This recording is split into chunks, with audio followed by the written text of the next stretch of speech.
and welcome back to the Radio Podcast. As always, I'm your host, Ryan, and I'm joined by my lovely cohort of co-hosts, Double Alex and Wyatt. Hello. Hello. This is silent Alex. That's great. I said something, but it immediately peaked my mic. Of course Nice. it did. Great. Your mic works against you constantly. It's Games Club time. We're talking about a bunch of games that we played in a little club where we play games. That's the show. That's the Games Club. That's what we do at Games Club. It's the show we do, I guess. It's the show we do. We play between 30 minutes and 2 hours with 4 different games that, generally speaking, are available on Game Pass or otherwise free for us to acquire. And there's a couple that I could not even play. Sorry, I cut you off, Alex. What was it? Just depending if we have reading comprehension. And depending if we have reading comprehension skills. Which, with this crew, it's 50-50. I was going to say, I've had a couple recently where the game just didn't work on me, so I can't even say that I hit that half-hour mark. But this time I got them all to work for me. Yeah. We had a pretty solid batch this round, I think, in terms of technically working. It's a number of games before have not technically all these worked. Games functioned. But these ones functioned, which is great. Let's start out with Wuchang Fallen Feathers, which is the game that I picked, because I think this is the one that we're going to have the least to say about, but also the most in certain ways. This is a pseudo Souls-like. I'd say the closest kind of comparison to this is probably Lies of P, Alex, if you agree with me. In terms of the gameplay loop feels closer to Lies of P. Yes, I feel like it feels more linear like that. I do think it still has from what we've played so far of it, I feel like it still has the more vague story of other Souls-like games where I've been spoiled with Lies of P that has a full quote-unquote much better, more direct narrative. Wuchang's really interesting because I play a lot of Souls-likes. I like a lot of Souls-likes. I like a lot of things that are adjacent to Souls-likes, like Nioh. And I think Wuchang kind of falls smack in the center of Nioh to Lies of P and Black Myth Wukong as a game in this kind of weird mix of all three. I could definitely see the Wukong in there. It's the environments feel very Wukong, the character designs, the action honestly, combat flow too, yeah, the combat flow very similar to Black Myth Wukong, where you have a lot of per weapon options and style choices, and you're swapping between a stance or, in this case, 2 different weapons. Which all that stuff is really good. I think all the weapon and actual gameplay systems here are very fun. And the dodging to get a special thing that you can then use to shoot a spell out or use a special weapon ability. Super cool. Not necessarily the most understandable at first glance. It kind of reminded me a lot of gacha games and how they describe character abilities, where it's when you attack on the second string of your light attack combo with your longsword, you get a Skyborn Might, which you can then consume with your various abilities to gain increased potency on your it's just hard to grok immediately. In the skills though, they all seem very unique. It's not just little tiny percentage bumps. It's nice. Yeah, it's an interesting tree for the most part. I will say that what confused me is that it felt like there were a lot of random moves on different parts of the controller, and there wasn't any kind of through line with that. Yeah, it's I agree with that. You have your light and your heavy attacks, but then you also have light and heavy other abilities moves on your other bumper and trigger. You have your weapon skill and you have your discipline skill, which I think. So I think what this means, the onus is on I think because the game hasn't told me. And I played about 3 hours of this one. I enjoyed this, so I played quite a bit. Compared to how much we normally play. So I think discipline is by weapon type. So that's if you're a spear, you get access to aerial bulwark, which lets you do a little dodgy thing and then a counterattack. And then your weapon skill is specific to the individual weapon. So I've gotten 2 different spears that have 2 different weapon skills on them. One of which is very cool. You get some really funky ones on the weapons that are a little bit further in. But yeah, it's an interesting combo. It flows pretty well. It feels a lot like Nioh, and that's the moveset starts basic, but you get more complicated options the further in you get into the skill trees and into the game. And there are things that will consume multiple Skyborn Mights, which you need a perk to get multiple available to you and stuff like that. And each weapon has a different way of generating them. So it'd be things like the spear has this weird conversion mechanic where you gain stacks of bold heart when you hit things with a spear. And this is the gotcha thing I'm talking about, where even describing this is complicated. You gain stacks of bold heart when you hit a thing after you've gotten the passive to get bold heart stacks. What bold heart on its own does, I don't know, because the game doesn't tell you. It might be in the menu somewhere, but I didn't find it. That was one thing that was very strange, where they start to explain a mechanic or a system before they've introduced like what the term means. The one in my brain that I'm thinking of is what are they called? Benedictors or benedictions. Benedictions. Thank you. They benedictions comes in 3 different types. This why is am I getting weapon attachments along with everything else here? I don't know what this is. It doesn't explain that they're per weapon. It doesn't explain the difference of the categories. There are set bonuses apparently, which, to be clear, as a person that likes systems and games, I'm very excited by all of that. But as a person that likes system in games, all of that's very unclearly explained. Where did you like systems in your games? So we put a system in the game. Look, I love that, but it's not super well explained. I'll point out, as someone who is not as familiar with Souls-likes, I was very confused for a lot of this. Yeah. Well, it's also not even Souls-likes, because there's so many things here that are not Souls-like. Like all the weapon mechanism stuff is more like a character action game, or Neo is kind of the closer thing. Which also has the same problem of like Neo is a great game, and Neo 2 especially, but you definitely need to like read into things quite a bit to understand how weapons work, especially further on in their skill trees. So it's super complicated in that way. I don't know where the story's going. It kind of starts off with like, hey, you're feathering and you're maybe searching for your sister, I think is the idea, but there's a boss fight with someone that has the same name as your sister at the start, so she's probably a demon now. And you have to constantly be reminded she exists, because there's also memory loss involved. Yeah, there's amnesia involved. There's feathering, which is you have feathers on your arm, which apparently kills you eventually, maybe? Can I talk about my first frustrating... Yeah. Okay, all right. So, okay, I might rant a lot in this section. I want to get this out of the way. I am not a Souls-like person. I don't want to come in here and be like a fucking COD streamer when they talk about Battlefield. That's not what I want to do, where I'm like trying to change a game into something that it isn't, right? I want to do that. A good way to put it is, for you, this game did not work. Right? In the typical why it did not work way, or it did not No. It ran okay. I think its implementation of DLSS is kind of bad. It looks kind of bad. It was very like there's a lot of weird aliasing and it does the like reflection, like shadow thing that you see sometimes. It looked kind of weird. So there's this whole concept of like you're slowly changing into this monster, right? You have your feathering, you're getting feathers on your arms, right? Or one arm, excuse me. And you're warned at the very beginning, hey, people will be nervous around you because you're turning into a monster, and humans will just fight you on sight. Right? And then it's explained later on that like, hey, if you kill humans, it increases your madness, which can spawn this other person to attack you. We'll get into that madness later. in a little We'll bit. get into that later. Madness is complicated. Then are you just not supposed to attack the many human enemies? Don't worry about it. Don't worry about it. We'll talk about the madness stuff later. But then, as soon as the game starts, it throws nothing but human enemies at you. So in this action game, you're running around for like 10 minutes if you don't want to increase your madness. Some people do, and that's fine. But if you're someone that doesn't want to increase your madness, you're running around for fucking 10 minutes until you find creatures that won't increase your madness at all, which I thought was a very bizarre. It's also, so there's a second layer to this, Wyatt, which I fully agree with you that this is a super weird starting point.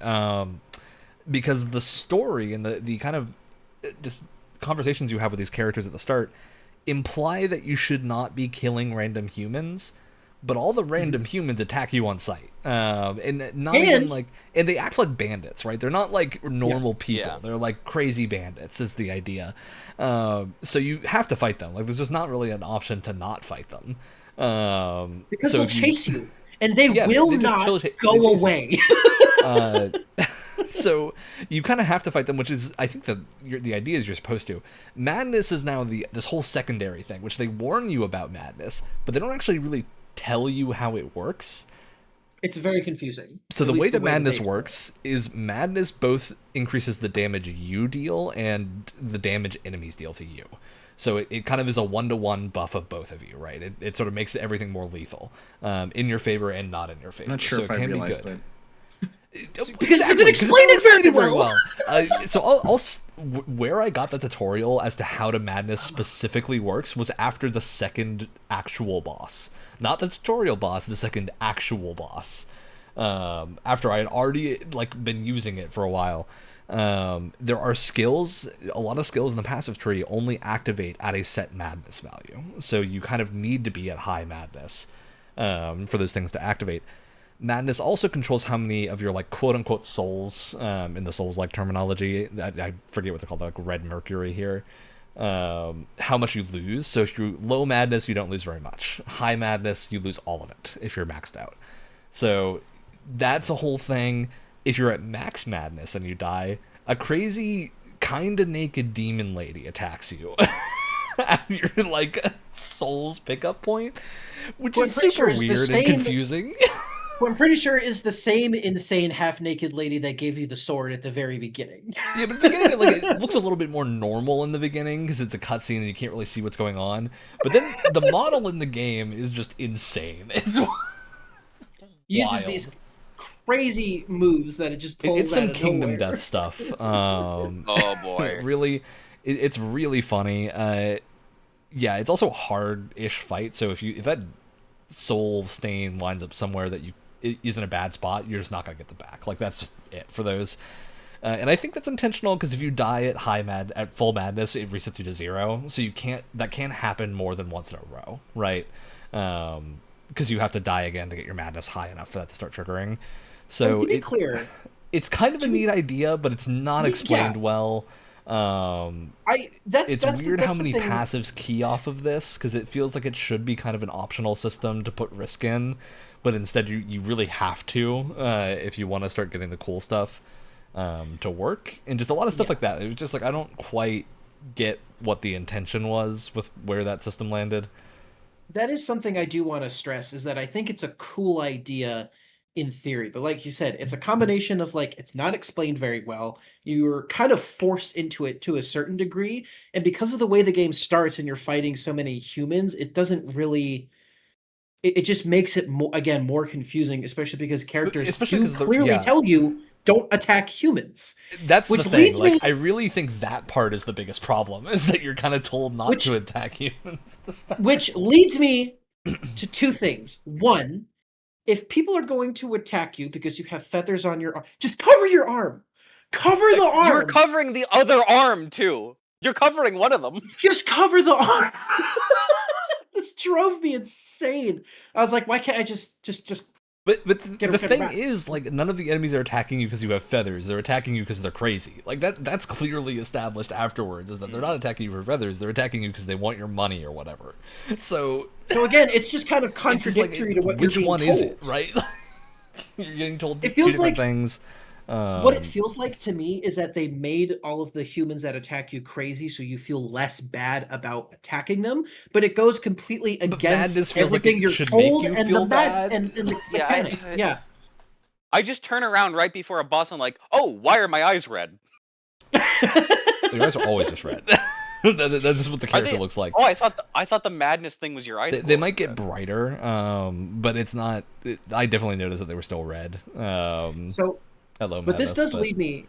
This does also lead me to the part that broke me in this game.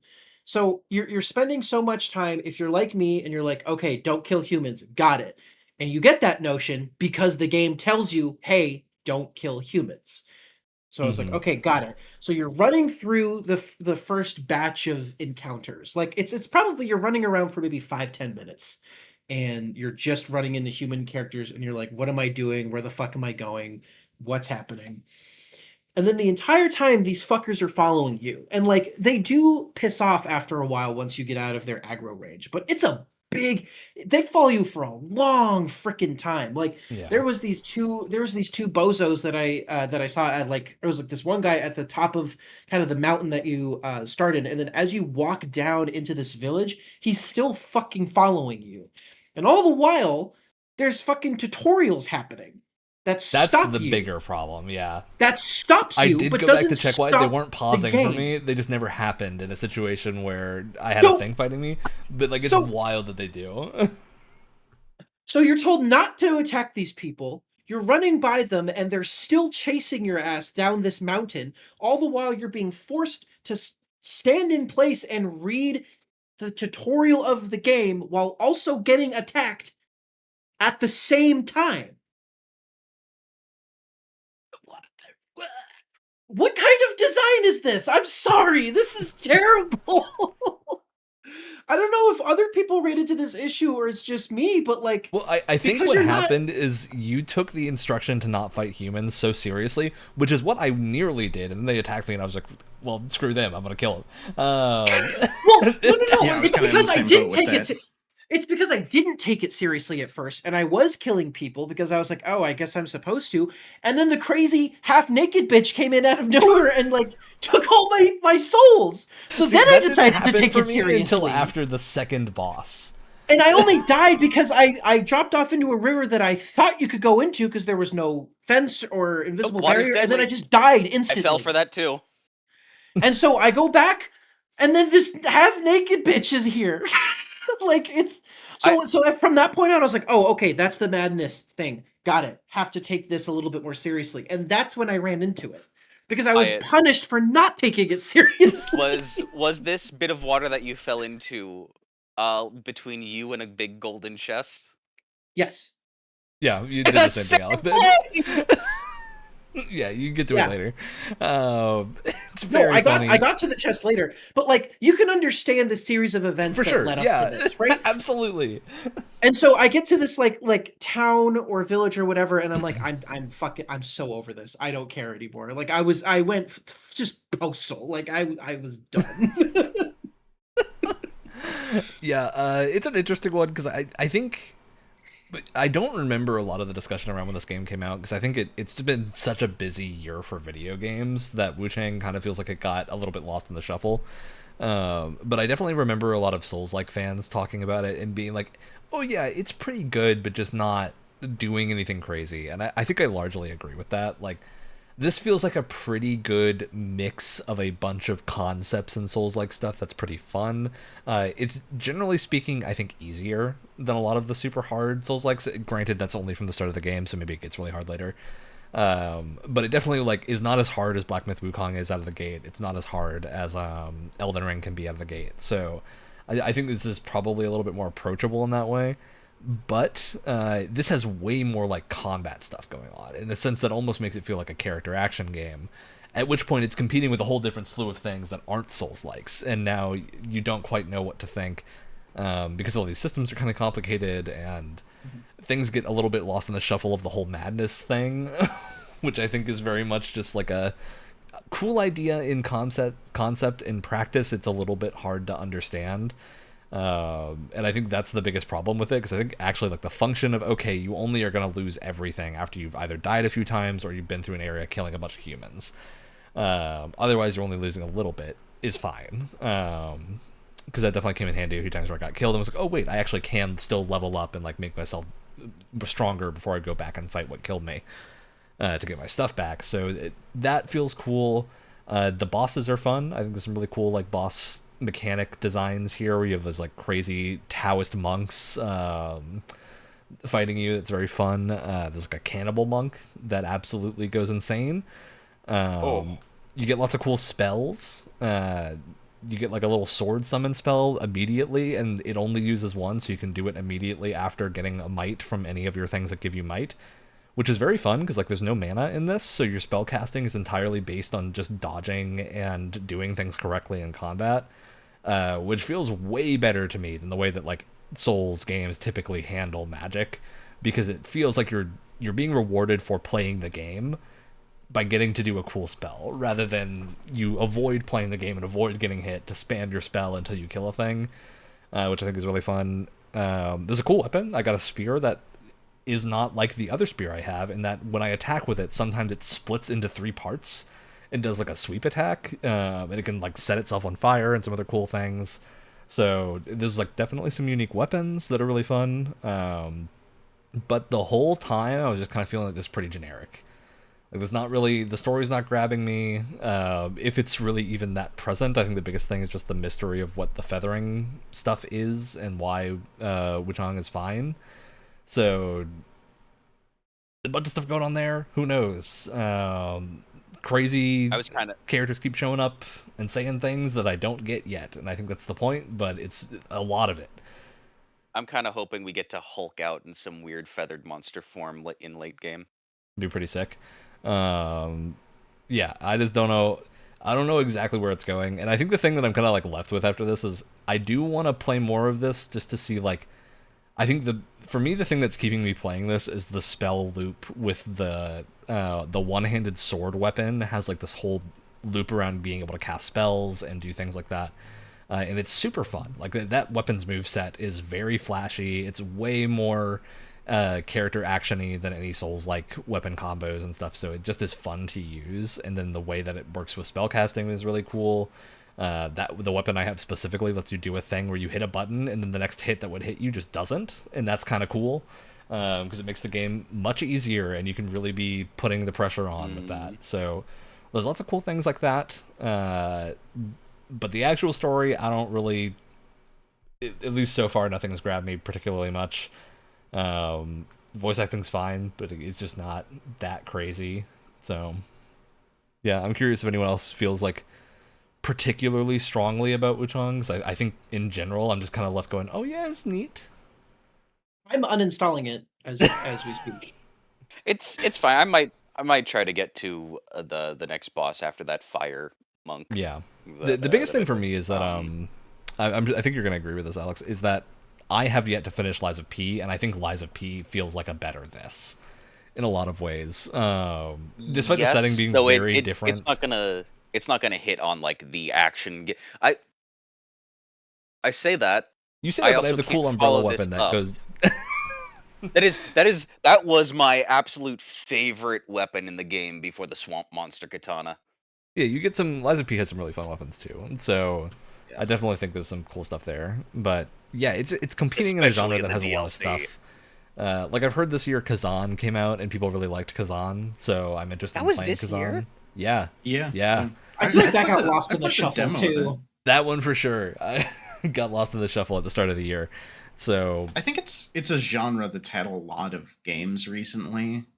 It also has a lot of really good games, right? That like kind of mean the bar is really high right now. Yeah. I don't. To me, this didn't make a huge impact.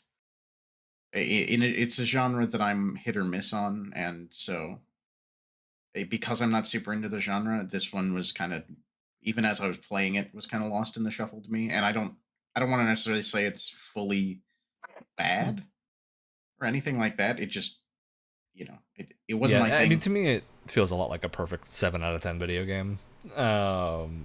Which means like on the shout out, I'm going to praise a 7 out of 10 video game. So those are games where your mileage may vary. And to be clear, like I'm kind of losing my mind talking about this, right? It's not bad. I just had a really bad first experience. Yeah, you also don't like Souls-likes. No, that's just not my thing, and I never get angry. It's just like it's not my thing, and I'll move on. This one just in particular just had a bad first impression, and especially in the year that we're having, it is a very confusing game. I really appreciate it when a game, like all of the mechanics and the narrative are like clearly pushing you towards one thing. And I don't feel like that's what's happening in the beginning of this game. Yeah, I agree. It's not like, and we're also not advocating for like everything needs to be explained with walls of text properly. You can show mechanics through gameplay with very minimal. The problem is that Wuchang tries to explain it with walls of text that make no sense. Well, and then also tries. Well, the problem is it tries to do both and kind of fails at both. Yeah, for sure. To be clear, like the only reason that I feel like I know so much about the game is because I went through and read the entire like help manual. Like Which should not be necessary. Yeah, which shouldn't be necessary if you're just playing it casually. You should If you understand need it, what's going on. It comes in the case like it did with the GameCube. Yeah, I think it's generally fun. I think if you're really into Souls-likes and they're your genre, this is going to be a pretty good like thing to fill the time while you wait for the next big one. But I think for all of us that like play a lot of different genres and play a lot of different games, it doesn't feel like that just because like we have other things to play. There's a lot of games coming out right now. And as like a Game Pass game, this is kind of like the kind of thing I'm like, if you, like you were saying, if you like this genre, give it a go. It's a good, check it out. Doesn't it's Game a good Pass also time to have try Lies of 7 P, out of though? 10. I don't know if it does anymore. Maybe. Let's see. It definitely did for a while. All right, it doesn't look like it does anymore. Yeah, but it did for a long time, but the point is, I do feel like on Game Pass, there's probably like if you're just getting into Souls, like there's probably better ones. But if you're someone who's played a lot of them and just wants more, then I guess go for it. I think more specifically, if you played all the Neo games and are really excited for the next one and it's not here yet, this will probably tide you over for a little while because the mechanics are fairly similar. To that, but otherwise, I feel the same way about this game. Or Neo, the same I do about this game. So that's a travesty. Neo's great. Neo is better than this game. Neo is fight. I have no harsh feelings about Neo. I have no feelings about Neo. Feel nothing. Yeah, okay. It's just not for me. That's it. Well, that's Wuchang. I think for most of us, this is probably not a thing we're planning on finishing. Maybe a few of us are planning to play a little bit more. I'll probably keep playing until I lose interest, which might be immediately. I don't know. We'll see. If Outer Worlds 2 is coming out, and I'm very excited for that. So we'll see what this one is like. Yeah, my next game is going to be Ninja Gaiden 4, because I made you all play the other Wow, three. what a shocker. I'm so surprised. But hey, this one's got great reviews. I'm very excited to play Ninja Gaiden 4. It is a platinum. Actually, it is co-developed by I have not Platinum, played so. because I joined the podcast later. I have not played a Ninja Gaiden game since Ninja Gaiden 3. So you only have on the up NES. To go. On the NES. You've only got up to go. Yes. Yeah, you weren't forced to play them like the rest of us were.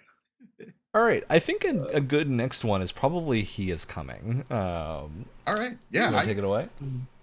Yeah, sure. This one, feel free to step in because I played this like immediately after I picked it, so it's been a month or so. But I enjoyed this one. I wasn't sure what to expect. I picked it purely off of like aesthetic. I just saw the way it looked. It does have a great aesthetic. Game Pass Game Store, and I was like, this looks like a sort of like a classic RPG kind of thing. And it turns out I would say it is kind of a classic, well, not classic RPG as in like CRPG, the genre, but it is definitely like RPG heavy, but I would call it probably like a roguelike auto battler RPG. Yeah. That's what the C in CRPG stands for? Yeah, the C in Classic? CRPG is classic. Oh my god. Oh, it's also computer. A lot of the times, the C in CRPG is computer role-playing game. Wait, did you not know that, Alex? Oh, now the tables are turned on me, huh? wait. To be very specific, the CRPG typically refers to computer role-playing game, not classic role-playing game. Can be both. Okay, but sorry. Okay. It's because it was initially for translations translations of Dungeons and Dragons and other tabletop rules into the computer, so it was computer RPG. Yeah. But this is definitely like the original Fallout and shit. This is in that anyway, style this one, game.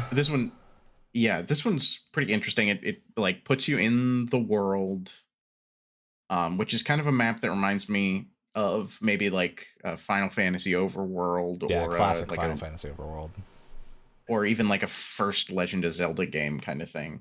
Oh yeah. And you wander around. Time passes as you wander around. During the day, you can see further. At night, you see less, and monsters will chase you. You start out with like a nothing build of just like a stick, and defeating monsters gets you money, and you can open chests to get items. And there's like 4 or 5 stats. There's health, speed, which determines your initiative in combat, armor, which is basically temporary HP. Thorns, and is that you got like all your around thing, or damage. is that just a status? Yeah, attack. Yeah. Damage, attack, whatever you want to call it. And then so you get items that buff all of these stats up, and then enough of the items kind of have a secondary effect where it's when you hit, you get 1 HP back or something like that. You gain thorns or something similar. And yeah, exactly. And it's definitely meant to be that you can. It's the whole point is kind of wandering around and crafting a build with what you're able to find, and it shows you what the final boss. Well, there's like a couple of bosses on a final boss week, but yeah, I guess the boss exactly. There's like it shows you what the upcoming boss is from the start, so you have an idea of sort of what to build for. In my first run, it was like a werewolf kind of thing. I'm not sure if that's the first boss every time. I think most of everything is randomly shuffled. One. Yeah. Okay. I got a troll. And it basically had an effect where when you went down to half health, its attack doubled or something like that. I don't know if it was doubled or what, but so at first I was like trying to build something that had really high attack or fast speed so I could like do as much damage to it as possible, but like I just wasn't getting items for that. So instead my build ended up being how much healing myself can I do per attack? What if I regen 5 shields for every hit that you hit me with? Exactly. So I just never got below half health. But then, the next boss that shuffled up was not nearly as effective with that build. So, but I thought it was a lot of fun, and I'm not a huge like auto battler person, but it felt pretty quick and snappy. It's really like snappy. It didn't. Yeah. It didn't ever feel like I was waiting around. It just felt like, oh, I'm in combat. Oh, here's how the combat resolves. You get my build or my goal and stuff. Really reminded me of another game we played I think a lot earlier on in the podcast, Loop Hero. Yeah, I was going to mention this. Yeah, 100%. Loop Hero is for sure a little bit of a similar visual style. This one's a little bit more heavy on colorful on the pixels. Yeah. Loop Hero is for sure the most similar thing. It's also an auto battler. Loop Hero is a little more complicated in a lot of ways. He is coming. I think really feels like it's quick and snappy. So funny. I think Loop Hero might have been the first Games Pass I did, or really early in that. And Loop for Hero whatever reason, I still installed in my Game Pass library. He is coming. It will still be installed in my Game Pass library. Yeah, I'm pretty sure he is coming as like 5 megabytes or something. Yeah, he is coming as early access. So is it? I didn't even realize that. Yeah. This is one of the early access games you can play on the like game preview thing. So I am really looking forward to the 1.0 of this. I'm probably not going to play it before then because I do think like I think I got the loop from what we played of this, and I'm like, okay, this is good. I want to wait. Yeah, I played a couple of runs, but what I really want from this is a Switch port, because I think this is a perfect like Switch on the go thing. Oh, absolutely. And I'll say this. This is a lunch break game. I do not mean this as an insult at all. First of all, a Playdate version would be fucking great. I would love to play this on Playdate. I also think, and I don't mean this as an insult, this would make a great mobile game. Yeah, for sure. Yeah, no, I agree. The mechanics are so simple. I have 2 games on my phone right now that have the exact same visual style of He Is Coming. Something you could hold in your hand. Jack. I think it would work pretty well, like in portrait, right? And it's just swipes, and you could do it all in one hand. It would be such a great mobile game. It's for and like sure I said, it would make it great. The only mechanics are like moving around the map and then like clicking on what loot you want out of loot choices, basically. Yeah, because that's my only, because I really enjoyed this as well. I think I'm coming around to the concept of auto battling as like a system, because I was kind of very much against it. It's like, no, I'd rather just fight myself. Like, what is this? But I think as time has gone on and we've done more of those like auto battling things, or I've even done auto battling stuff on like Playdate and stuff like that, I'm like coming around to that idea a lot more. But it is an idea where if I'm not going to be fighting in these auto battlers, which is fine, I would rather play this on mobile and not my computer or my game console. Yeah, I like get that. something where I have to like sit down and dedicate the time to it. I'd much rather play something with a lot more like meat on the bones in that aspect. But it would be great for, like you said, Switch, Steam Deck, any of those handheld PCs. Yeah, And I play again, Loop Hero Playdate on my mobile. Switch all the time. Like that's one of my most played Switch games is Loop Hero. 'Cause it's so good for just quickly pulling out, right? And this is the same, where he is coming is for sure. Like the runs are really snappy. The mechanics are very simple, but there's a lot of depth in the build that you can make, even with all the very simple stuff. It's deceptively Yeah, complicated, or it's I'm deceptively actually quite excited for her. I didn't even pay attention that it was early access. I'm excited for future updates, not even because I want the mechanics to remain 100% the same. I'm just like, give me more weird items to build with, you know? Yeah. More weird bosses, more weird items to just force me to be building more funky types of stuff maps on the and fly. stuff. It's cool because I know And I there's thought like it was- a swampland map as well that you can do. Yeah. And I thought it was cool that they almost had like an open-ended kind of aspect to it as well. And it's not like typical roguelikes where you go into a room, you clear the room, and then there's like a couple of decisions that you can make where to go next. It's entirely up to you. It's very like Yeah, and it's super free flowing open. in The that. map think the map is randomly generated, or am I wrong about that? Yeah, I it think is. it's random. Yeah. Okay. What I would like in a 1.0 release is probably like an overworld view. there is. There is. Is there? You hold shift. Oh, how do you? And you can see. Or left bumper front controller. Oh, I thought Shift was just giving me like info on the boss or something like that. No, one of them pulls up an overworld map because you can find waypoints in fast travel. Oh that my! was one of the That's things what that the was sign super was. I'm just useful. like, okay, cool. My point is saved. And if it's Oh. already been mentioned, I apologize. But there's also a whole day-night cycle too. So at nighttime, enemies are more aggressive. You can go to campfires that will take up more time getting to the boss, but will also heal you as well. So there's a really interesting trade-off there. You can also min-max to get there on the last tick of the night, so you can heal is without what I taking did. extra time, and stuff like that. Yeah, it's super clever. One of the cool things, I found a golem that does will smash two of the same item together to double it, essentially. Yeah, that was save cool. an item slot because you have limited item slots. So I found one of those, but I didn't have any items. So I went around hunting for items, and that golem was right next to a waypoint, so I could very quickly fast travel back and then get my thing made. As soon as I found something that I wanted to use. Yeah, so, I had the opposite thing. I was like, oh man, I saw an extra item earlier and I left it behind. So I looked around and I couldn't get it back because I think whatever it was limited. I reset the shop or something. I can't even remember. But by the time I found a second one, I was so far from the golem that I was like, I do not. There's no way I'm getting back to that guy. Basically. This is such a quick really and snappy game. It's great.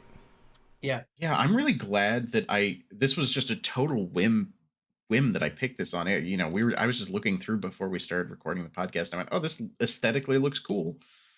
Why don't I give it a shot? Speak about it. We haven't really talked about the aesthetics. This game's gorgeous. I think this is some of the best. It's very because it applies a pretty heavy CRT filter on it, and it looks really good. It's not an obnoxious. A heavy CRT filter that doesn't make me sick. Yeah, because it's like scan lines, but it's not wiggling the whole time like a lot of things do. And it's got this really cool when the boss comes in and you get like the cross across your screen, like zooms. It's almost like a Smash Brothers intro. It's really and the detail as the boss gets closer, the screen shakes. It's like it's stepping towards you, which was really cool. The big the footsteps. Music was so good. Yeah. Such a banger. Oh my god, it's so it's been stuck in my head. I was playing a little bit of it today, stuck in my head all day. It's so good. Yeah. This is for sure one that I think I'm going to be coming back to. I'm probably going to let it sit until whatever the 1.0 is comes out, just because I'm very excited to see what that is. This is one I can't imagine will be that expensive. So I imagine when a 1.0 comes out, I probably will just pick it up on Steam. Yeah.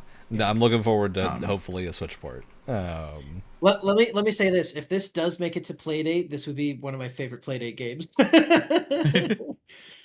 Conceivably it could, because it really is mostly a 2-button game. Yeah, I could see you wouldn't have any. You wouldn't have any color, and I don't know how well the scanline, the VHA scanline filter would work, but it otherwise would work very, very well. Well, to go back to what I was saying, just picking this on a whim, I'm really glad I did, because I think if I had read enough into it and realized it was like I don't even know if I realized it was an auto battler. I don't think I did. Had I like read that far, I would have gone, oh no, not for me. Not an auto battler fan. But this, I really liked the way it played. So it I don't know. I really liked it. Maybe I should try more auto battlers. Yeah, there's not a ton of big ones, but the ones that are tend to be really good. Yeah, that's He Is Coming. People continuing to play this, is this a probably highlight? Definitely. I'll probably come back to it. Yeah. Very easy to come back to. Alex, what is your next game? Oh, we're turning around here from a surprising indie game to some AAA, maybe good, maybe bad. I think I'm going to try out Tom Clancy's Ghost Recon Breakpoint because Ubisoft Plus is now on Game Pass. Someone finally pulled the trigger on Breakpoint. Wow. Okay. I've played the first one in the series. I did not play Breakpoint. I was interested in it, but then it never, like, I heard some bad reviews, and I just never got around to it. 4 out of 10 or something crazy like that. Like, yeah, I'm super. I've heard it's better. I've heard it's much better. I think it has kind of a cult following. Well, from what I understand, there's been a good amount of updates that's really turned the game around. Whether it was, still a sinking ship or not, I guess we'll see. Yeah. Hey, look, we're already paying for Game Pass. Well, I'm not, but I will again. All right. Let's talk about I Am Your Beast next. Get out of the roguelike sphere. Alrighty. This is probably the game that I have... Actually... Oh, well, so this is the game that I picked. Not knowing at all that it was a speedrunning game. Yeah, it's like a speedrun challenge. Yeah. FPS. Speedrun, not necessarily parkour, but a story-driven like one. A kill these enemies very fast. Find the most optimal path through. I have only been able to get through 2 missions because I cannot score a B on any of them, so I can't get to the 3rd. Oh no! I am bad at these kinds of games. I'm actually surprised this wasn't giving you motion sickness problems too. This one feels... Oh, it was. I had to really go through the settings to try to... Yeah, that might be why.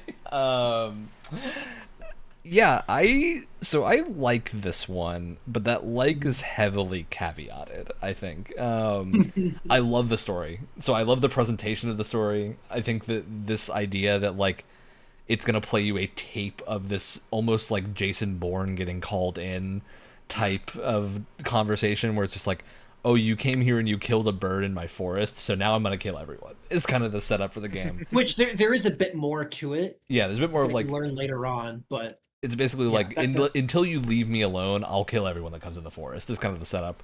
And there's more to it as you keep going, but it's really interesting because the voice acting is great for these really simple bits.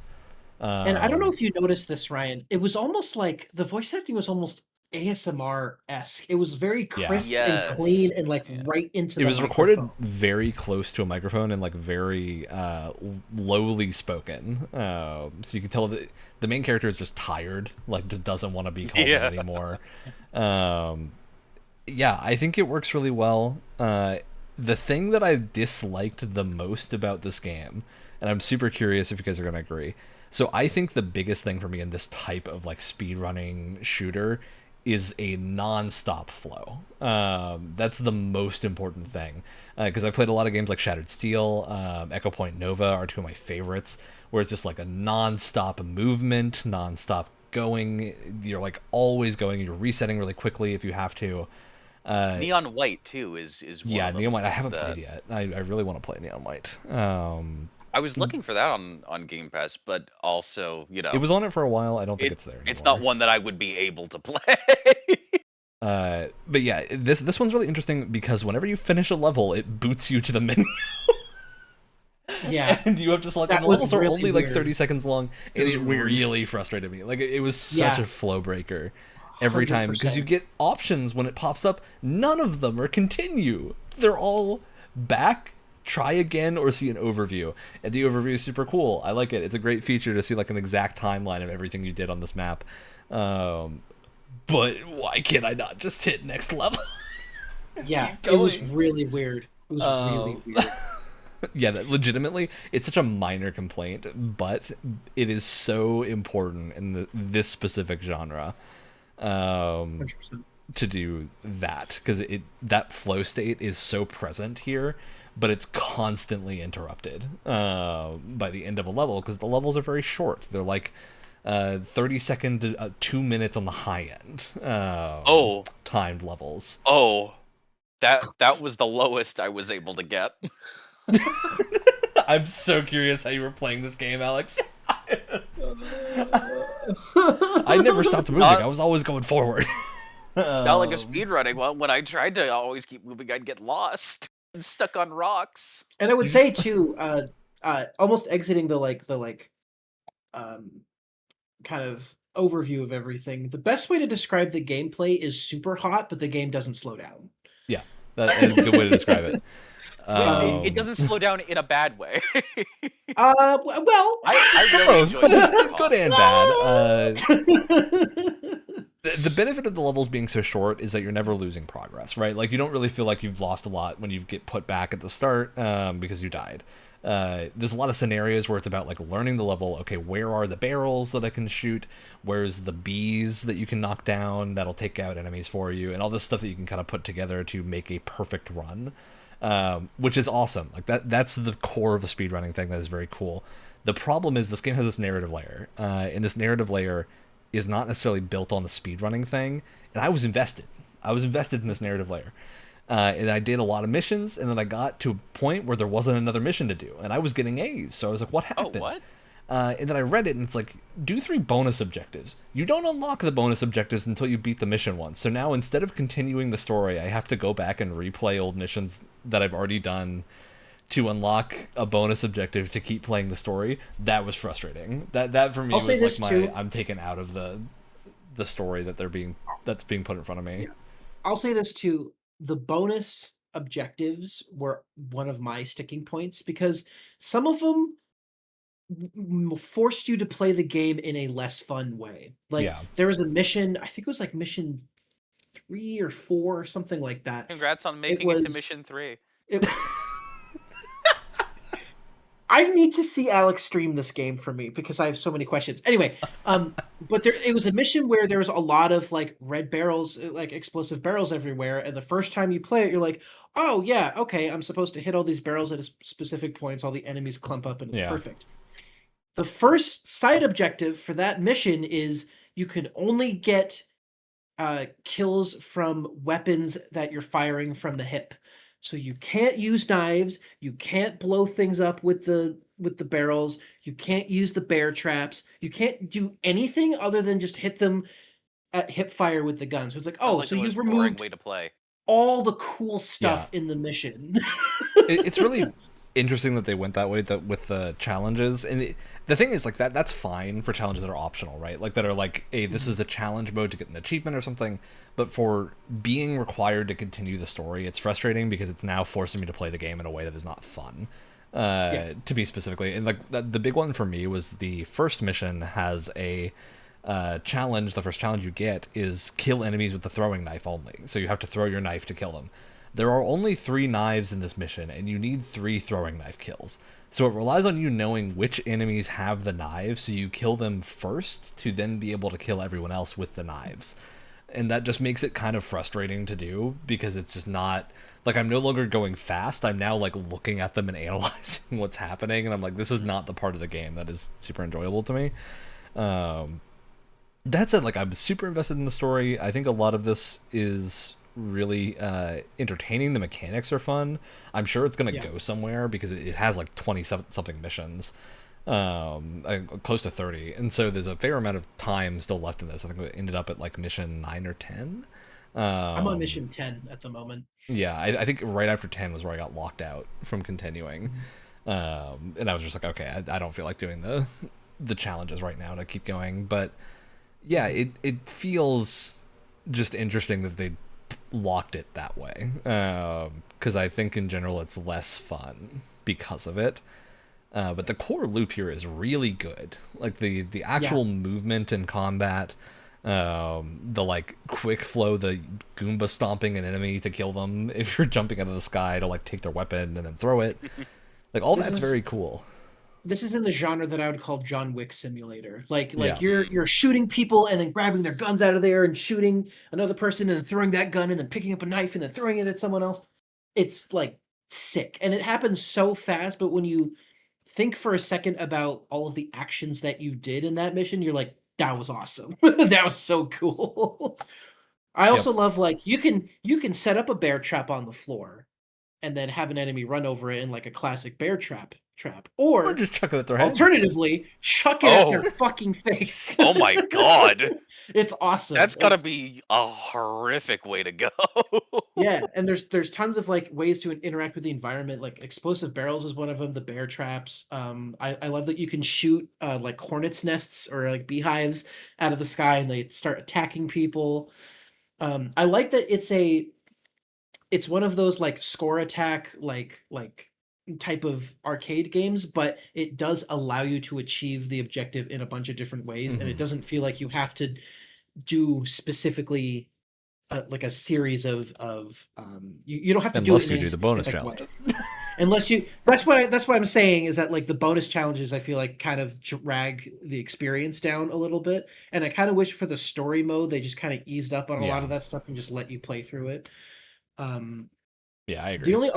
The only other issue that I have, some of the levels are really intelligently designed. I love that you can climb up trees and other things, so there's a lot of like verticality. Yeah. Sometimes there are missions where they kind of lock you in place and you have to run up and then down and then back, and it's not as much fun as the missions where it's a lot more free form for you to run around and make your own choices. Like in that same mission I was talking about where it has the side objective where you have to like shoot things from the hip. It's kind of like the first area is kind of designed like a triangle that you jump down into. So you have to like run over here to turn off this laptop, run up to turn off this laptop, and then run down here to turn off this other laptop. And while you can go around that triangle however you want, it still feels like you're being railroaded. And those level designs aren't as much fun as the ones that really let you just have at it. And it's more of like pear shaped or like just more open ended than that. Yeah. It's really interesting. Because yeah, I had a great amount of fun with this. I just think to continue playing it, I have to do a bunch of stuff that I'm not particularly interested in doing, which is unfortunate. I think. Yeah. I would be more okay with that if it wasn't in the story mode, because if you're in the story mode, really you're the there. Specific issue.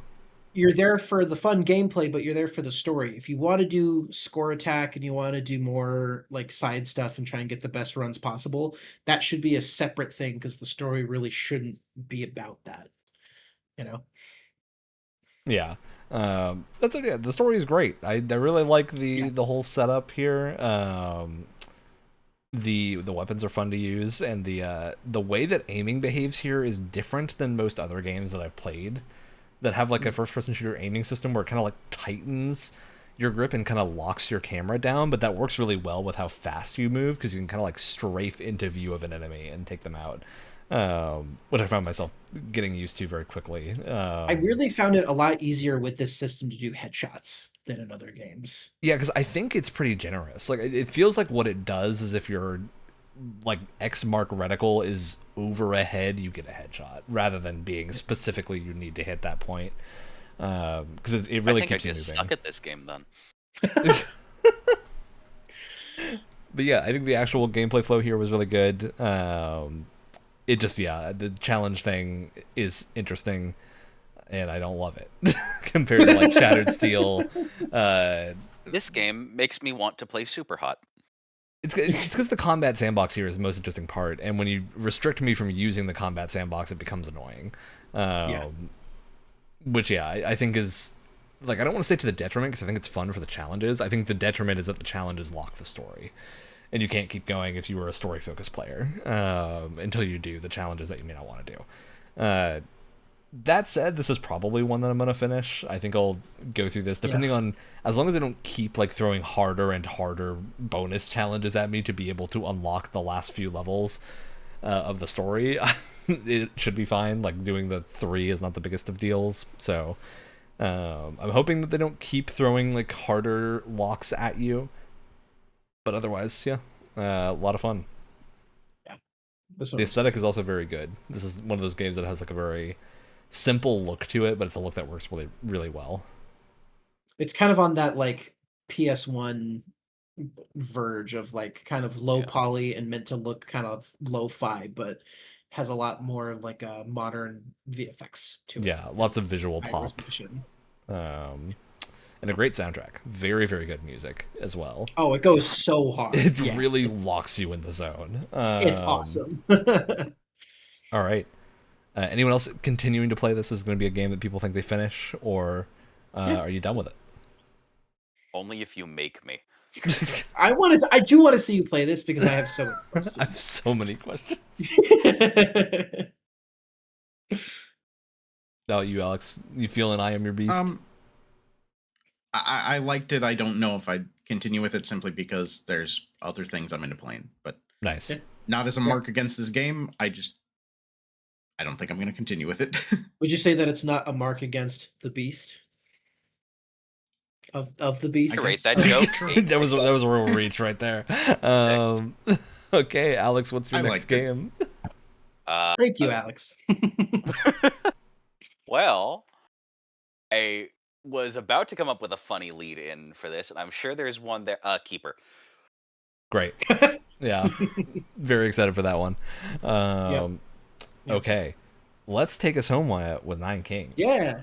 Nine Kings. So we have another roguelike auto battler, which we did not plan. It just kind of happened that way. Yeah. Sometimes but this one's kind of, it's an amalgamation of a bunch of different things. So it's part roguelike, part auto battler, part strategy game, and part deck builder as well. It's a funky combination of stuff. So you're given it's a lot.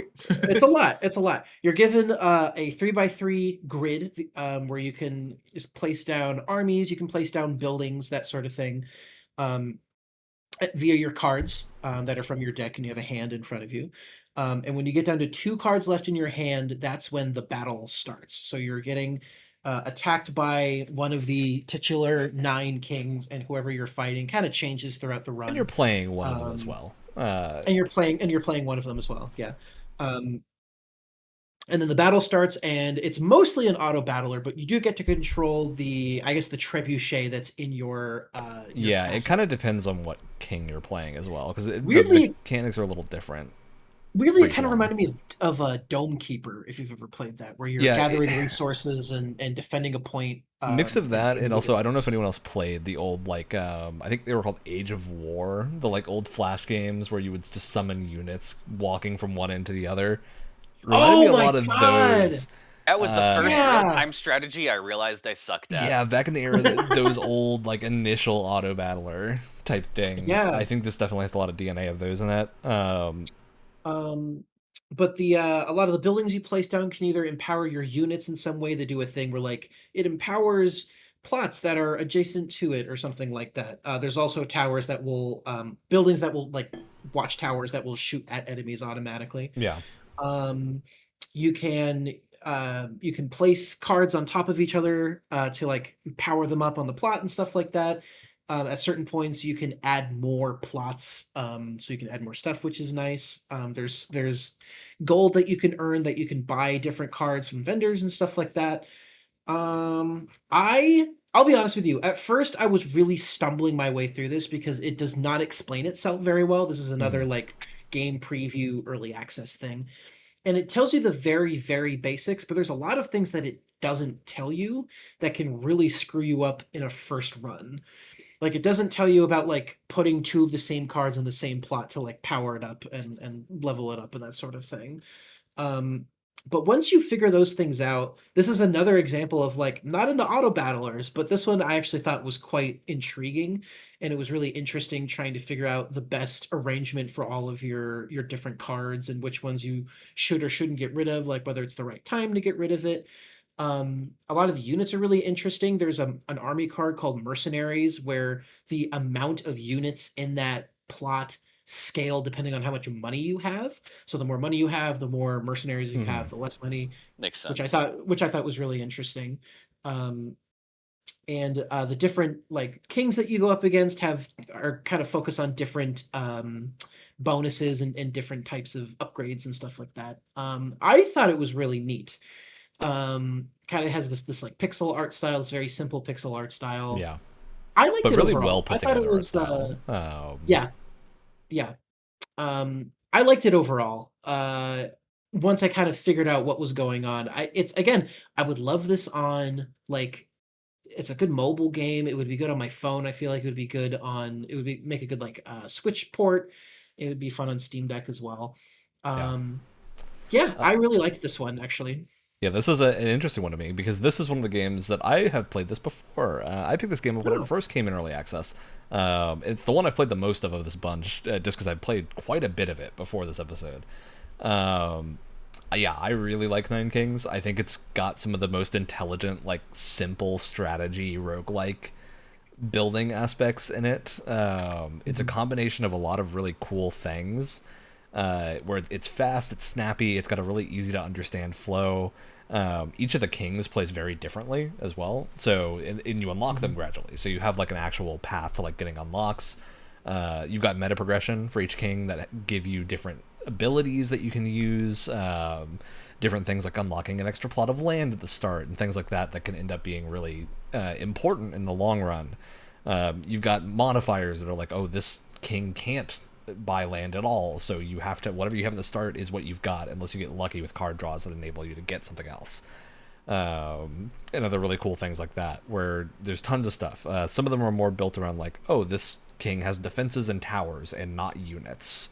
You can mix and match between a couple of different kings, so you'll start with one and you'll defeat one that you can then start using units from and stuff like that.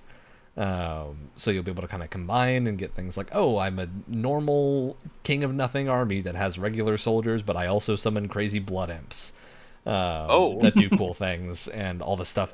Yeah, I think Nine Kings is just like a super well put together game for being as early access as it is right now. This came out in May in early access, so I'm really excited to see where this goes. And yeah, this is also another game published by Hooded Horse, who's a publisher that did He Is Coming as well. So that is why. Okay, they did Against the Storm. So Hooded Horse is for me batting really high in all the games of theirs that I've played. So I'm keeping an eye on Hooded Horse Publishing because the things that they've been publishing are really cool. I wonder if they're gonna become on par with Devolver Digital. Yeah, it kind of seems like they have a strategy game tint. They also publish Super Fantasy Kingdom, which is another cool looking early access strategy game that is also on Game Pass. All of these games too had pretty solid early access runs. Yeah. Wait a minute. For sure. They did like a Nintendo Direct style thing with Mandalore Gaming. That's kind of awesome. Hooded Horse does really, really cool stuff. Somehow I missed that. That's cool. That's awesome. There's lots of fun stuff. Another important thing, we didn't mention this with I Am Your Beast, but the publisher of I Am Your Beast and also the developer, I think, for it, is Strange Scaffold, who have done some other really cool games that have gotten a fair number of accolades before, like an Airport for Aliens, currently run by dogs, which is a great like hyper indie thing that's super fun. El Paso Everywhere is another really popular one from a few years back that is super cool. And I don't know what this one is, but it sounds cool. Co-op Kaiju Horror Cooking, which is just a fun name. That's awesome. I see. I That's sense amazing. nothing but potential. Yeah, Strange Scaffold does a lot of really cool stuff too. So this was really a batch of games that had a lot of great indies in it. And yeah, I think this is just a good example of like sometimes these early access things are really fun. Nine Kings especially, I think, is just like Nine Kings to me feels more complete than He Is Coming does in a way, where I think it like the whole loop of Nine Kings feels like it is more fully realized right now.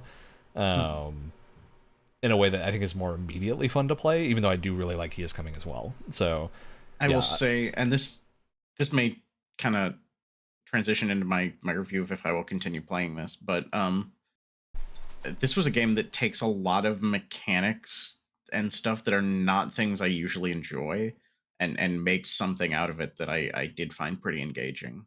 See, this is why I love genre blending so much. Like that right there, taking a bunch of things that someone normally wouldn't like that much and making something that they actually really enjoy is so fascinating. Especially one of those things that's the Age of War Flash games. Because those aren't easy to play anymore. I would say one of the only things that I'm not a big fan of, again, I feel like the game doesn't really explain itself that well. I feel like there's a lot of mechanics that it just doesn't really Yeah, I'm kind of hoping that one gets polished up when it comes out of early access or something.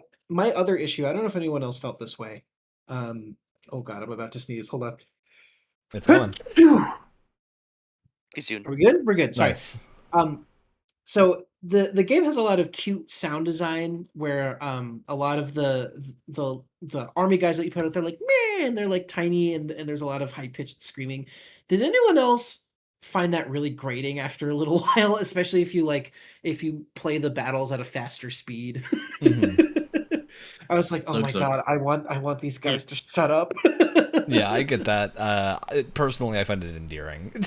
But I do understand. I found it endearing. I found it endearing at first, but if you're doing a long run, like after you kill the first king and you keep going, it gets a little grating after a while. I think that I've played enough strategy games, like RTS strategy games of an older era where that happened all the time that I've just come to accept it. But I do see what you mean. It definitely could get grating. It didn't bug me too much, but yeah. How many times have I clicked on a builder and he says the same line, you know? Well, it's not even like repeated lines. It's just like specifically it being like high pitched. Build up. Yeah, no, I know exactly what you mean. Yeah. No, I really like this a lot though. Again, once you kind of figure out all the little eccentricities, it gets very, very compelling. Yeah. I think for me, this is probably my favorite of the bunch. Granted, I had already played it a fair amount, but I do think this is the one that I am most excited for this to come out early access because I think it's going to be really, really good when it does. Because like as of right now, it doesn't really have official controller support or anything, so I'm really hoping it gets it and gets ported to the consoles and Switch and stuff. Because I think it's going to be.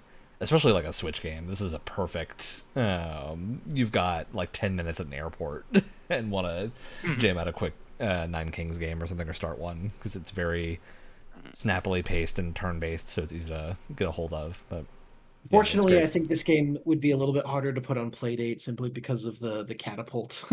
Yeah, there's a few things that I think would make this one hard for Playdate. Although he's coming, Playdate port would be a cool idea for that one. I'm just saying that's again though. I think Nine Kings would work great on mobile as well. Kind of minimal inputs. You could kind of tap where you want your catapult to fire. Yep. Throwing that out there. Okay. Well, what do people think of this one overall? Anyone planning to keep playing it aside from just me? I probably will. Yeah. I may return to this one. I'm not sure yet, but I think this may be another like once it's out of early access. I want to check it out. Yeah, give it another shot. Yeah. All right. Wyatt, what is your next game? Yeah, I feel like I've talked about this one before, but it's finally out, and I'm very excited to play it. I've been looking forward to it. Although, spoiler alert, I've already been playing like maybe 2.5 hours of this so far. Bounty Star. Hell yeah. Dude. Let's go mech farming. On us. Mech farming sim. Well, like mech bounty hunting. Which I mean, they could have called the game that, and I'm like, oh, sold. Here's my money. Here. Yeah, here you go. It's been getting some like mixed reception overall. But I've been playing it, and I'm very interested to see what everyone else thinks. See, I'm so interested in this one because I think I am squarely in the center of the crosshair of the target audience of this game, being that's mech the thing. fan and farming game fan. Yeah, Ryan, we gotta see. Can you get swarm missiles? It'll depend. Yeah, if there's no swarm missiles, I will be upset. So I'm very interested to see how this goes over with everyone. Fascinated. I'll put it this way. I get why it's getting some middling reception right now. I won't say my actual thoughts other than I understand why it's not getting the best reviews. Yeah, I'm very excited to play it. Okay. Well, that's our show in terms of the games we've been talking about and the 4 games we ran through for this one. We've got our games for next time. As a reminder, let's run through them again, just so everyone, if they are playing along, you can play along. My pick, Ninja Gaiden 4. Wyatt, what was your pick? Bounty Star. Bounty Star. Alex Wood, what was your pick? Ghost Recon Breakpoint. And then Alex Labella. He's dead. No, not again. He's No, dead, Jim. please. It's God Keeper. It's damn Keeper. it. No, I hear you. Okay. I hear you. I hear you. You picked Keeper. I was gonna Yes. let you do whatever bit you Oh, wanted to do. no. With it. No, I was just saying it's Keeper. Well, I didn't and want him to think I- that his why computer didn't was it show up? crashing. I was so- Okay. All right. Well, that's the games. That's the end of the show, except for shoutouts, which means it's time to give some shoutouts. Who's got one ready to go? I've got- Go for it, Alex. Go ahead. I've got one that connects to your last point where you said a new game getting bad reviews. This is I'm gonna two-part this shout out because I can. Yeah, I think you have to. Ryan's not gonna stop me. Okay, so my shout out goes out to Vampire the Masquerade. Number one, I just had a great second session of my Vampire the Masquerade 5th edition campaign. Ton of fun. I do understand why people complain about the 5th edition of that game. The book is horribly organized, but I do fairly like some of the rules changes, and it was a ton of fun to play. So, following that hype, I did pick up Vampire the Masquerade Bloodlines 2, a game that is getting pretty mixed reviews, and honestly, I'm really enjoying it. It's maybe not as much RPG as some people wanted it to be, but for what it is, I'm really enjoying it. I don't regret purchasing it at this time. We'll see if the ending is bad enough to make you do a 180 next week. Yeah, we'll see. Yeah. All right. I'll go next. I don't know if we're ever gonna get a chance to talk about the most recent Next Fest that just happened on Steam. It was last week or a week and a half ago. But I want to shout out 2 games in particular. There's a bunch of demos that I have that I haven't gotten around to yet, but 2 that I have played that I really liked. Alabaster Dawn got a demo. This is from the guys that make Crosscode. Yeah. Alabaster Dawn was freaking cool, man. And Crosscode is excellent. So that team has pedigree. I've heard Crosscode's very good. Top down, it's I think it's referred to technically as a JRPG, but it's like real time, almost like ARPG combat, which was really, really fun. And this beautiful pixel art style that's also 3D. And I don't know how to explain it. I don't know how to explain it. You just have to look at it. It's so beautiful. Really looking forward to the full game. I'm really interested in this one. The writing was a little ropey for me. I wasn't super into it, but the story was the plot was pretty interesting. The other one I wanted to shout out was Marvel Cosmic Invasion, which is an upcoming a side-scrolling beat 'em up from what are they called? Oh no, I feel terrible. .emu and Tribute Games. This is sick. This is like everything I've wanted in a fucking superhero game. Instead of turning them into like live action or fighters, live service and stuff like that.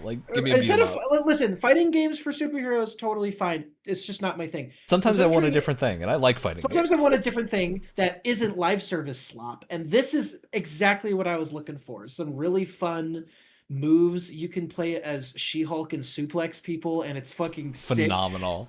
Sick. You can pick someone up and then just hook them across the screen while landing on your back.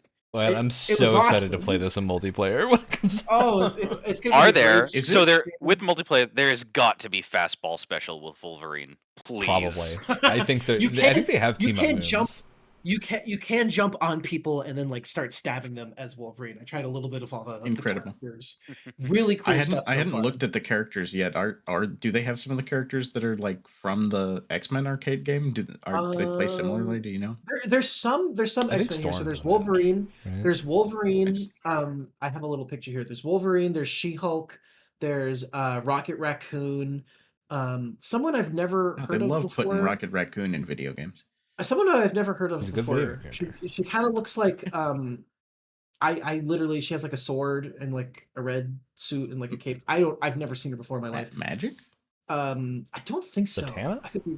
Let me I don't know. I was gonna say names. Captain Marvel, Spider-Man, Storm, Captain America, and Venom. Interestingly, Very fun. Look at. Interesting mix of heroes. Some iconic ones, and then a lot of ones I feel like are not as well known in the popular. Some oddball picks. Some oddball picks, which I'm totally here for. Yeah, which is always great.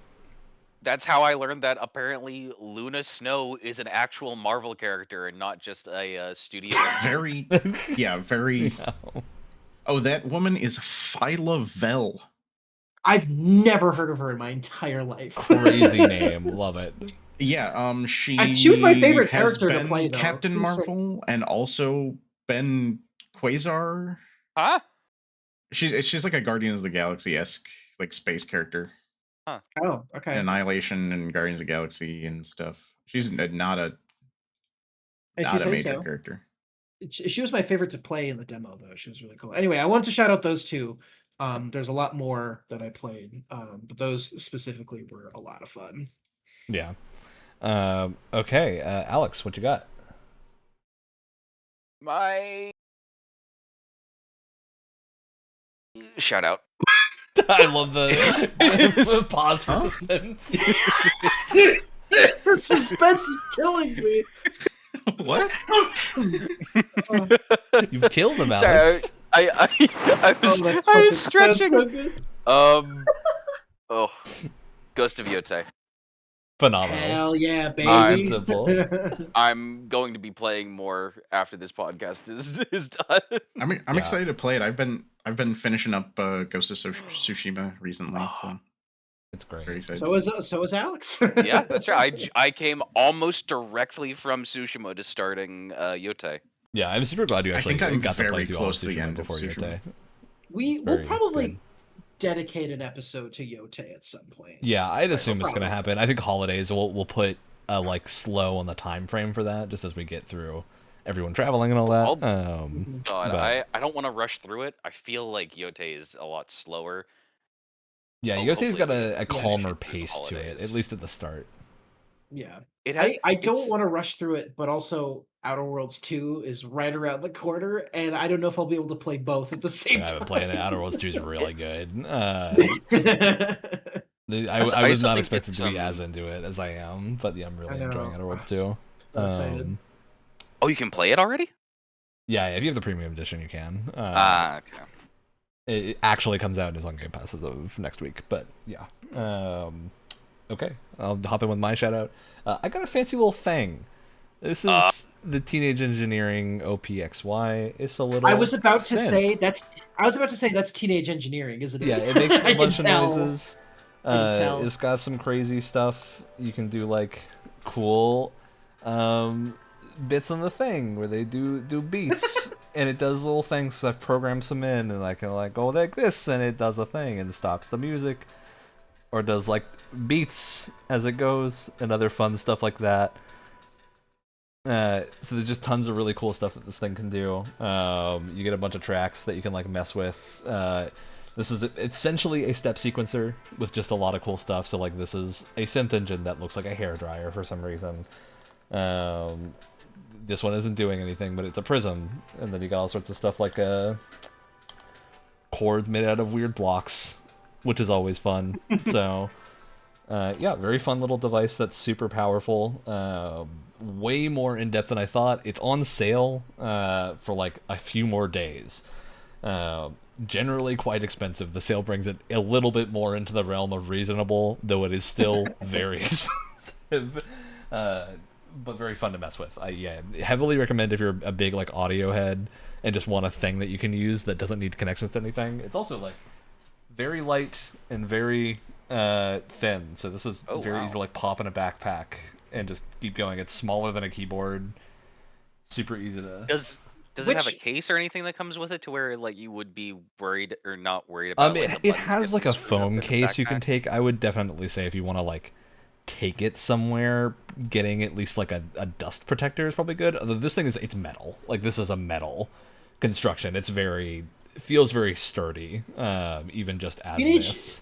Teenage Engineering like build quality is fucking dense. They go a little hard. It's also got like 2 little Velcro circles on the back, so you can like put your Velcro. It comes with a few Velcro stickers you can slap down somewhere to have like a lock place for it if you want to hold it in. Which yeah, it's super cool device. Fun fact: they didn't develop the entire unit, but they designed the Playdate, which we've been mentioning a bunch. They were involved with the design of that. If that's something you're into. It's very cool. They do a lot of fun projects. I don't own any of the other stuff, but my roommate does, and has been loving that stuff too. So, highly recommend checking their stuff out if you're really into weird designer-centric audio things, because the big thing with it is they just feel like they're designed for people whose brains don't work the same way as other people. Which means they're very fun to mess with if you're more on the design side of things. And like your boopy buttons to go boop when you hit them and have your click clacks.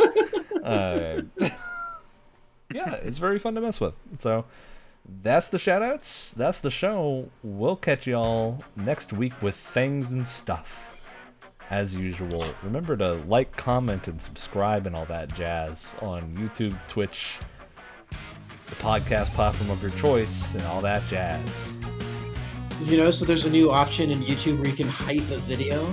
You can hype the video. What does that mean? I don't know what it does, but you can hype it.